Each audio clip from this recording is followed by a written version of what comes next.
2008 சட்டக்கல்லூரி பிரச்சனையிலிருந்து தற்போது ஆற்காடு சுரேஷ் கொல்லப்பட்டது வரைக்கும் அவருடைய பேர் அடிபட்டுட்டு வருது.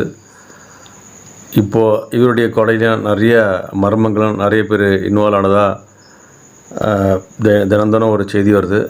விசாரணை எப்படி முடியும், இதனுடைய உண்மையான காரணங்கள் என்ன, அவருடைய செய்த நல்லது கெட்டதெல்லாம் வந்துகிட்டே இருக்குது. ஆம்ஸ்ட்ராங் நம்முடைய எல்லாருக்கும் ரொம்ப ஈஸியாக கனெக்ட் ஆகிட்டார். ஏன்னா ஆம்ஸ்ட்ராங்கிற பேர் நம்மளுக்கு ரொம்ப பரிச்சயமான பேர். நிலாவில் முதல்ல கால் வச்ச பேர் ஆம்ஸ்ட்ராங். அந்த ஆம்ஸ்ட்ராங் நமக்கு எல்லாருக்கும் ஞாபகம் இருக்கனால, அந்த பேர் நமக்கு ரொம்ப பரிச்சயமாக இருக்கனால இந்த ஆம்ஸ்ட்ராங்கை பற்றி தெரிஞ்சுக்க எல்லாரும் ஆவலாக இருக்கிறோம். விரைவில் நல்ல நியாயங்களும் நல்ல நேர்மையான தீர்ப்பும் கிடைக்கணும். அவர் எந்த இடத்துலையும் தனியாக ப்ரொஜெக்ஷன் பண்ணியவே இல்லை. இப்போ தனியாக சாதி கட்சிகளை நான் பார்த்துட்டேன், சாதி சங்க தலைவர்களை பார்த்துட்டேன். எல்லாரும் அவங்களை ஓட்டர்ஸாக தான் பயன்படுத்துறாங்க. நீ எனக்கு கீழே இருக்கணும், ஆனால் ஓட்டு போடணும். ஆனால் அவர் நினைக்கவே இல்லை. பவருக்கு கொண்டு வரணும், எம்பவர்மெண்ட் வரல. ஆம்ஸ்ட்ராங் தெளிவாக இருந்தார். அதுதான் அவர் இன்னைக்கு இவ்வளோ பெரிய மனதிலையும் நீங்காமல் இருக்கிறார்.